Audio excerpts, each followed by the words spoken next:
Welcome to Eurodollar University with Jeff Snider. My name is Emil Kalinowski, and the man on the left, the handsome man, that's Jeff Snider, not me. Jeff, we're going to be going over the Eurodollar futures curve because something very interesting has happened in the last week. We first brought it to the audience's attention in December when something had happened to it. We've talked about it on and off over time, and we're going to go back in time, look at what happened in December, give an update to where we were in January, and then the most recent activity because things have escalated, as you like to say. Jeff, the audience has probably heard of yield curves and what happens when they invert with respect to the US Treasury sovereign bond market, right? When they invert, they suggest that perhaps there's economic trouble ahead.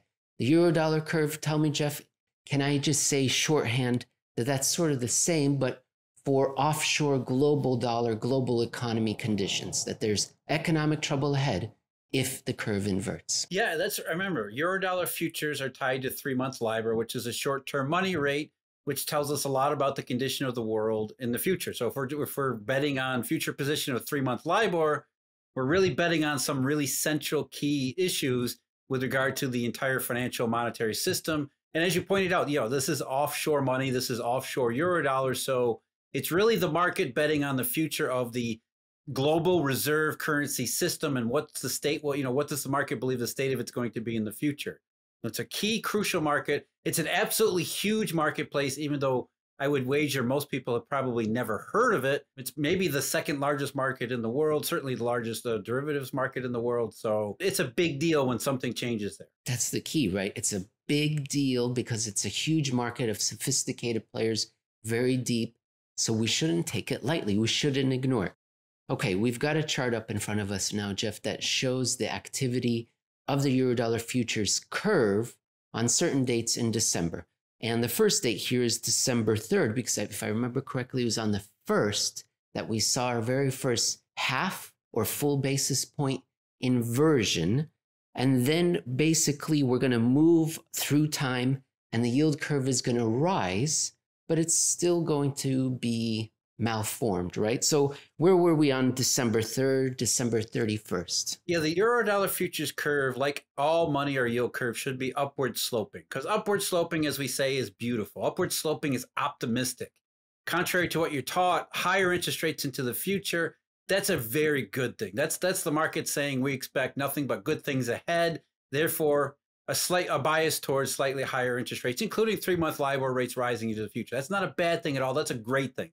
That's what we want to see. So what happened in December 1st was, before then, since late October, the Eurodollar curve and the sort of the second half, we'll get into the color dynamics in a minute, but the back half of it had started to flatten out, which meant that there wasn't so much distance, calendar spreads between contracts the further out in time you go. The distance between contracts versus time started to shrink so that the curve, rather than being an upward sloping curve, around the middle of it started to flatten out dramatically. And then on December 1st, we got to one particular spot on the curve where it actually turned upside down, ever so gently. I mean, just the smallest, tiniest little bit, but it had inverted in this one spot on the curve, which by itself, as we said at the time, was a big deal because curves are not supposed to be flat and they sure as hell aren't supposed to be inverted. So this was a warning sign that something was going on in the Eurodollar futures market, at least something not very good, something very ugly. And Jeff, the audience may be thinking, big deal, half a basis point, 1 basis point. But as you explain in this article, by the way, if the audience wants to read the article, they can go to the Alhambra Investments website. Jeff, did I introduce you as the global head of research for Alhambra Investments? I don't think I did. Well, they can go to the Alhambra Investments website, go to the February 14th, 2022 post, look for the title, Major Eurodollar Curve Developments, also not clickbait. And as you explain in your article, so many traders are willing to hedge against something bad or hedge that there's going to be a change in what the monetary authority is telling us. They're betting on a wholesale change in the trajectory of these rate increases that we're told about the reflation and recovery. And to get the curve to warp and disfigure even a few basis points, you write, is an enormous undertaking. There must be an absence of other people willing to take the side of the trade where we're betting on recovery and reflation It can only be a growing consensus of negativity. But that was in December. In January, for the first half of January, we saw the curve shift upward. That seems like good news, right? Economic expectations were improving. Jeff, is that what we saw? Well, I don't know if it was so much economic expectations improving as it was the fact that the market started to price more, potentially more rate hikes from the Fed. Remember, 3-month LIBOR is an alternative money rate for what the Federal Reserve offers, and IOER and RRP and federal funds rate, which is tied to repo rates and all these money alternatives. So 3-month LIBOR is going to trade in some respect to similar fashion to what we would expect from short-term money rates, including the Federal Reserve's policy rate. So if the market thinks the Fed is going to start hiking its own rates, the reverse repo rate, IOER, the federal funds range, that's going to spill over into other money markets, which is going to affect 3-month LIBOR. Because if you can lend a certain rate, at a higher rate into repo, for example, you're not going to lend at a lower rate into 3-month LIBOR. So 3-month LIBOR is going to respond to all of these other alternative money rates and the factors that go into them, including monetary policy from the Federal Reserve. So what happened in January was the Eurodollar futures curve at its front end in the whites and the reds steepened out dramatically. And I think a lot of it had to do with the fact that the Omicron scare had essentially evaporated. People realized it wasn't going to be nearly as big a deal as it had been, as the Delta wave had been. Governments were not going to overreact in the same way they had previously. And so the Omicron thing was kind of overdone. And if you remember, back in December, Jay Powell had said, and other FOMC officials had said, the only thing that's going to stop our rate hikes is if the pandemic reignites and we get another real big scare there. So as the Omicron fears faded, the market realized there would be probably nothing to stop the FOMC to not only begin its rate hikes, but because of the high rates of CPIs that haven't decelerated yet, the political pressure, the economic theory pressure that the FOMC puts on themselves to hike rates to appear to be doing something about inflation, you put those things together and it was the curve steepened nominally at the front end because it was reflecting the market saying, yes, the Fed's going to start hiking rates and they're going to hike rates more aggressively than we had thought previously. That's one part of it. The other part of it, the more interesting part of it is, as the nominal curve rose and steepened at the front end, the shape of the curve in the back, which was flat to even inverted all throughout December and January, did not change even as the curve shifted higher. So that's really where we're focusing on. Not so much that the market thinks things got better, but the market adjusted, okay, the Fed's going to hike rates, they're going to do more rates, but that's not going to change the ultimate implications of it. You mentioned a couple of items in there. You mentioned something called the whites and the reds. And the audience, I just want to let them know we're going to go over what these colors mean towards the end of this episode, as well as whether they should be renamed to something more memorable like ivory or maroon. But you also mentioned the Federal Reserve, Jeff, and how they said the only thing that's going to stop us is if the bubonic tick, mutates and they're zombies, then we maybe won't raise rates. But earlier, how can that be reconciled, Jeff, with what we were saying earlier, that this is the deepest, most sophisticated market out there, futures market at least, offshore money? It's so important. And this market is betting against a continued increase in short-term rates, ergo reflation, recovery in the economy. Why would the Federal Reserve ignore this? Because you have a quote here from Mr. Bill Dudley from March 2007 that is emblematic of the interpretation or the treatment this market gets. Jeff, should I read this quote out to people? Yeah, I think you should, because, and we go back to Bill Dudley all the time for this very reason. Is he is sort of representative of the orthodox, mainstream central banker ideology that dominates monetary policy and why it's not really money policy, versus what we're talking about in these curves and, yield curve, Eurodollar futures. We can get into swaps and other things that as we have over time.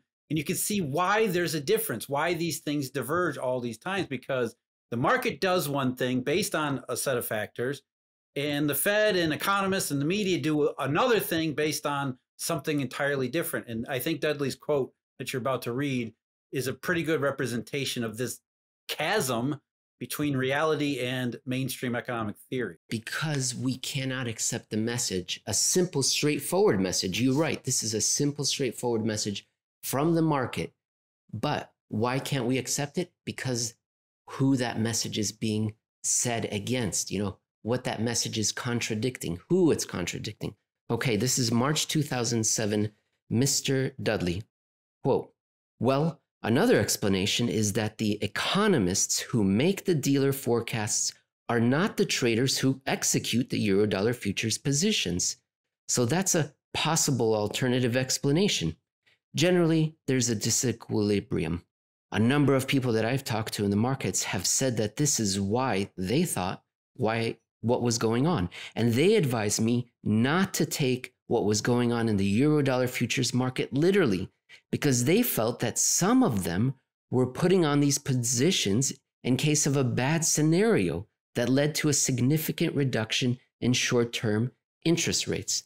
And I wrote, previous paradigm, cognitive dissonance, ideological fetters, delusion. Yeah, read that last sentence again, Emil, because it's when you hear it, it boggles your mind that somebody would say this out loud. They advised me not to take what was going on in the Eurodollar futures market literally because they felt that some of them were putting on these positions in case of a bad scenario that led to a significant reduction. Exactly. That's exactly it.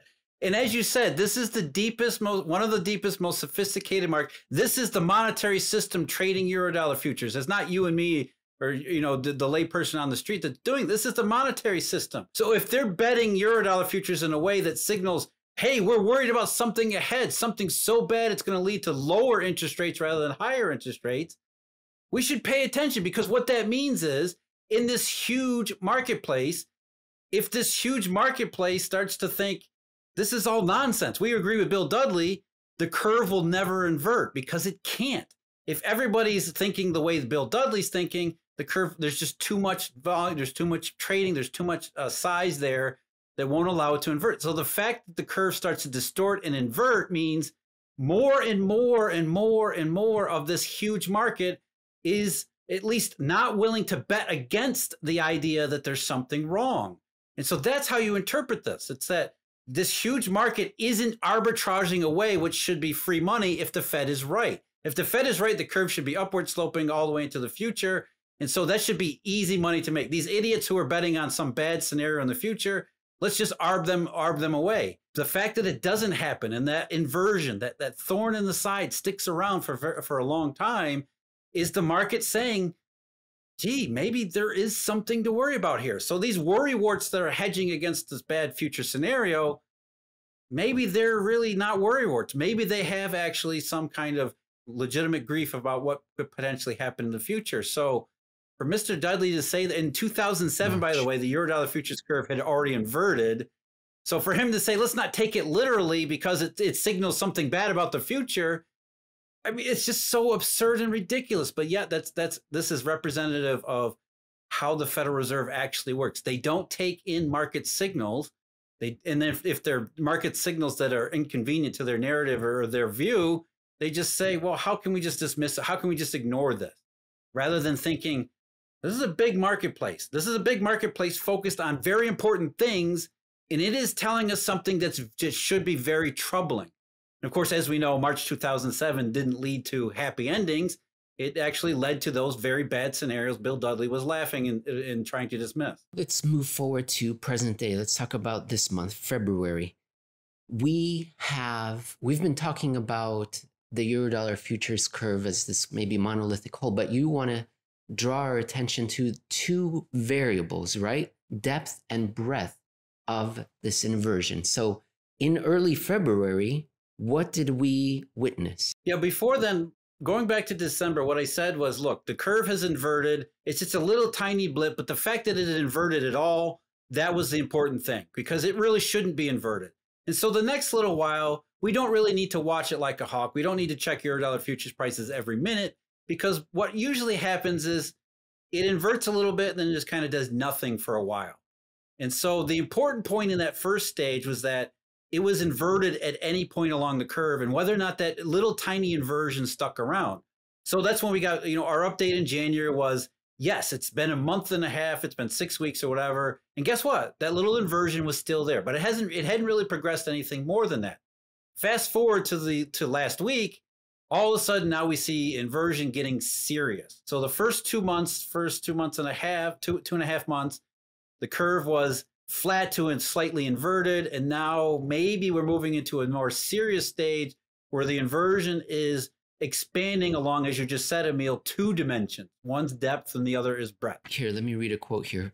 The Eurodollar curve steepened further to the front, rose in nominal terms all across, and, most important of all, maintained that same shape where its malformation began at the December 23rd juncture. It kept both the expanded breadth to go along with the tiniest depth. And this was after the blowout payrolls report, right? That's what was astounding. Yeah, and the payrolls report, which wasn't all that great, but everybody, I think, realizes the Fed is going to use it as justification, further justification for a more aggressive rate hike regime, which was reflected in the Eurodollar futures curve, which steepened, but the inversion didn't change in terms of depth. It didn't get any more than half a basis point or a basis point, but it expanded in breadth, which meant there were more contracts along the curve that had flattened out and more that were sort of threatening to inversion. So it wasn't just a tiny little spot along the curve. It now was a much wider area of curve, which had been drawn into this distortion. That's what's remarkable. Remarkable after such a headline good report. And then that was early February, by the way. Now we're talking about the middle of February, just this week, just last week. Jeff, we've got this graph. We're showing the 10th and the 14th, Valentine's Day. And it is taking on a grotesque distortion now. It's grotesque. What's happening in this graph? That's the other dimension. So we had the expansion, the inversion expanded in terms of breadth. And then coincident with last week's blowout huge CPI report, which of course, more pressure on the Fed to do more aggressive rate hikes. You had nominal steepening in the front end of the yield curve or the Eurodollar futures curve. And then this blowout in breadth, in the depth of inversion in the back half of the Eurodollar futures curve to, I believe it was 21 basis points on Valentine's Day earlier this week, which is an enormous distortion. So we started out back in December, little tiny warning, little tiny thing, set that aside for a couple months. And here we are in February with a clear sign of escalation in something. And I think this is why I wanted you to repeat Bill Dudley's words, because even though he was using them ironically, he was actually, the words he was saying, if you took them at face value, that's exactly what happened in March 2007. And it is exactly what we're seeing develop in this market today. The market is hedging against something in the future that would cause interest rates to be lower than they would otherwise have been. And so you have to start thinking about what is it that would happen that would do such a thing. And this expansion in the inversion in terms of breadth as well as depth means that there are fewer market participants willing to take the other side of this worrywart trade. There are less parts of the market that are saying, I agree with the Fed, everything's inflation, everything's good, everything's recovery. I'm really starting to wonder if that whatever's depressing the curve at the back end, there really does seem to be something to it, because fewer and fewer and fewer parts of the market are willing to bet against it, to the point now where the balance is tipped. They're actually betting with the worrywart side. In our next article, which is called Eurodollar Curve Chromodynamics, posted on the 15th of February, 2022 at Alhambra Investments, you tell us what the colors are and how surprised and remarkable it is that we're moving into the reds so early in the quote-unquote cycle. And Jeff, tell us just very quickly, what are these colors? Are they, of course, maroon, tan, turmeric, clover, cobalt, and mauve, or some other kind of color combination? And what do they mean? Well, they're groups of 4 calendar Eurodollar futures contracts. So you've got the calendar contracts, which are the March, June, September, December. And so the groups of 4 are moving forward. What are the next group of 4 in time? And so that first group of 4 currently would be the March, June, September, and December of 2022s, and that constitutes the whites. Those are the and that is term. heavily influenced by the Fed. It's almost all Fed, because it's used as a hedging tool in fixed income, mortgages, mortgage-backed security, all these things. The primary risk in the short run is always going to be Jay Powell, the Fed, doing something that the market doesn't want or doesn't expect. So the whites are going to be influenced by what the Fed says it's going to be doing over the next year. And since it takes the Fed a very long time to realize its mistakes, A year is a pretty much long time. The Fed can just go for a year, and even if it's a mistake. So the whites, very much influenced by monetary policy. The next group of four going forward in time, so the contracts number 5, 6, 7, and 8 down the curve, that's going to be the reds. And the reds are also Fed because, by and large, history shows the Fed can hold to its errors for a very long time. And so the whites and the reds, the first 8 contracts, are very heavily influenced by expectations for short-term rates set by the Federal Reserve and monetary policy. And then come the greens and the blues and the turmeric. Golds. Yes, there's gold. And then there's purple. If you really want to get into the far contracts where there's less liquidity, there's other colors down the curve. Mauve. But really, it's, the whites and the reds, that's Fed. And then you get into the greens and the blues and a little bit of the gold. That's where you get this. That's usually where you get this curve break. So you've got the nominal steeping in the whites and the reds, and then you've got this flattening and then inversion. That happened in actually the blues.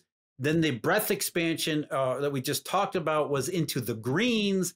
And then lately last week, breadth expansion actually moved up into the reds itself, which I believe is another significant development in terms of breadth. So you have the depth in the greens and blues, which are pretty solidly inverted.